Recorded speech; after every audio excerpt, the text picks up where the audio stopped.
दीपिका पादुकोण कल जेएनयू पहुंची थी। अब इस बात पर बवाल मच गया है। जेएनयू छात्र संघ के पूर्व अध्यक्ष कन्हैया कुमार नारेबाजी कर रहे हैं और उनसे थोड़ी ही दूरी पर बॉलीवुड अभिनेत्री दीपिका पादुकोण चुपचाप हाथ बांधे खड़ी हैं। कुछ फायदा नहीं है। देख अच्छा खासा घर पे रोटी चावल ये सब भाजी भीजी बना, बेंचो घर संभाल, ये सब चाले मत कर।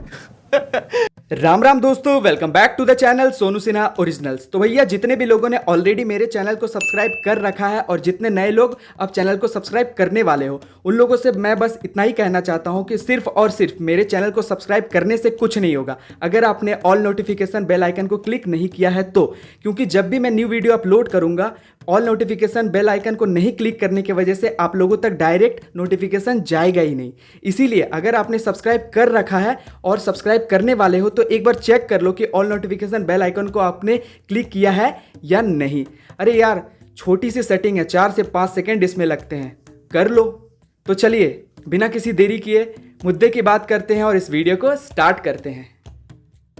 हाँ भैया, तो आज हम बात करने वाले हैं राम की लीला ओम की शांति। ओए बिट्टू, पूरे शहर में ढिंडोरा पिटवा दे कि ड्रग्स व्हाट्सएप ग्रुप के एडमिन थी चर्सी बाजीराव मस्तानी। अरे बाबा टाइम बहुत खराब आ गया है। पहले तो मुझे लगता था कि हमारे देश को गंदा और बदनाम करने के पीछे सिर्फ और सिर्फ इन 4 भोसड़ी वालों का हाथ पैर और गांड है, मगर असलियत में देश को बदनाम तो इन फेमिनिस्ट के कुछ चोदों ने कर रखा है।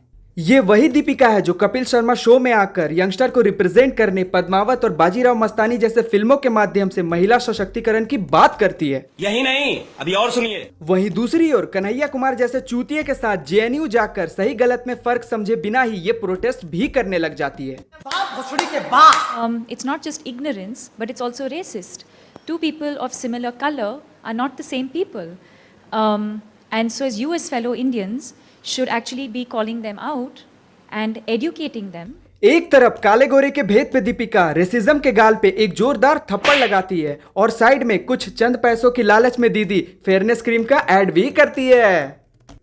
स्किन एक्सपर्ट्स कहते हैं धूप में सिर्फ 1 घंटा आपके फेयरनेस को 8 हफ्ते पीछे खींच लेती है। Introducing new Neutrogena fine fairness cream. पता नहीं इस दोहरे चरित्र से दीपिका क्या कहना चाहती थी, मगर इस कांड के बाद पूरे देश को यह मालूम जरूर पड़ गया था कि दीदी को हैश नहीं माल चाहिए था। क्या माल है यार। एक वक्त था जब इनकी खूबसूरती और एक्टिंग पे मुझे नाज था, मगर इस वीडियो को देखने के बाद अब मुझे आलिया की क्यूटनेस और सोनाक्षी से जनरल नॉलेज की वजह से प्यार हो गया था।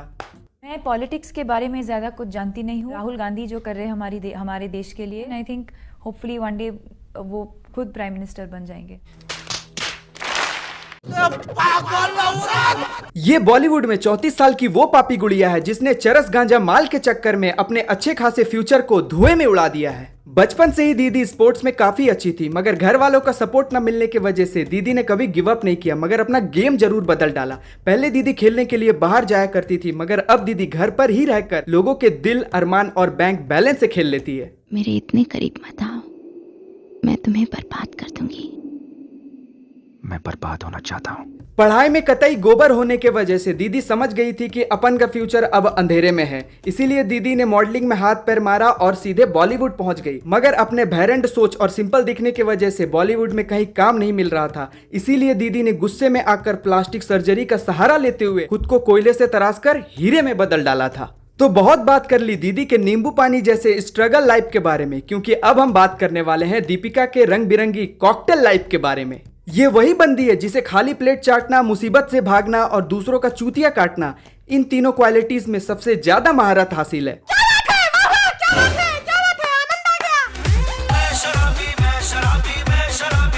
अब देखो दीदी, मुझे शराबी का तो पता नहीं, मगर तुम एक नंबर की चर्सी गंजेड़ी जरूर हो। इस बात को साबित करने के लिए मैं जया बच्चन से आर भारत में बहस भी कर सकता हूं। और ये थाली मुझे बॉलीवुड वालों ने नहीं, मेरे बाप ने दी है, इसलिए मैं इसमें छेद करूं, ये ग्लूकोज डालकर ड्रग्स लेने की एक्टिंग करूं, इसमें तुम्हारे बाप का क्या जाता है। बाबा ये बात तो गलत नहीं है।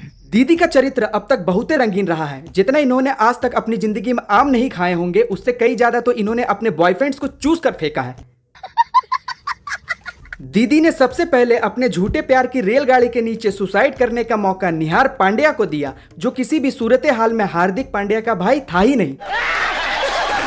वहीं दूसरा नंबर उपेंद्र पटेल का लगा, जिसे दीपिका ने अपने पिच पे बैटिंग करवाने से पहले ही उसे खड़े लंड पे धोखा दे दिया था।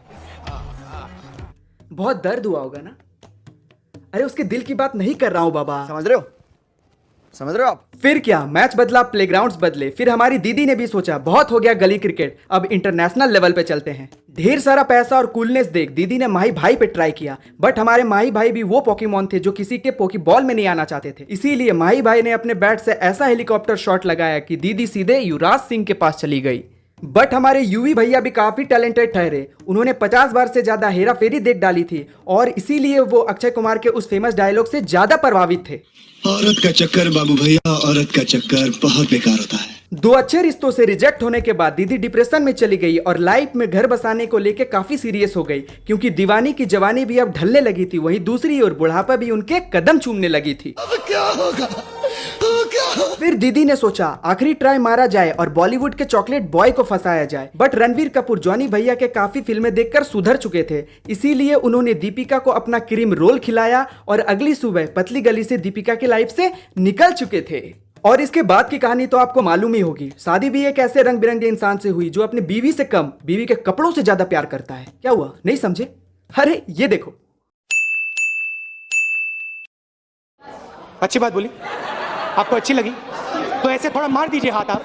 हाँ भैया, तो आज के इस वीडियो में बस इतना ही। अगर आप लोग इस वीडियो के इस एंड तक पहुंच चुके हो तो थैंक यू सो मच। अब मैंने अपना काम कर दिया, अब आप भी कर दो। Like, share, comment and subscribe भी कर दो। और हाँ, अगर आपने अब तक ऑल नोटिफिकेशन बेल आइकन को क्लिक नहीं किया है तो पहले वो कर दो यार, बहुत जरूरी है हम क्रिएटर्स के लिए, यूट्यूबर्स के लिए। तो ठीक है, मिलते हैं अगली वीडियो में, तब तक के लिए जय Hind. Signing off, Sonu Sinha originals.